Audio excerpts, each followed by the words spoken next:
घरी छगन भुजबळ पोहोचलेले आहेत.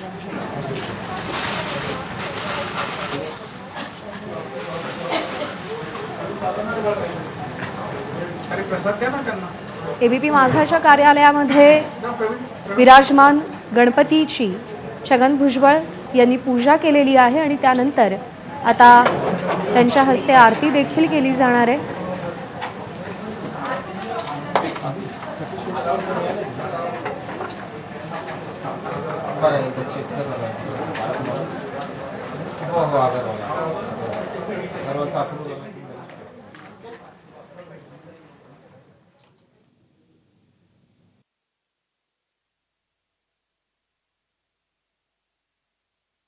शिंदे साहेब, आपलं स्वागत आहे एबीपी माझामध्ये.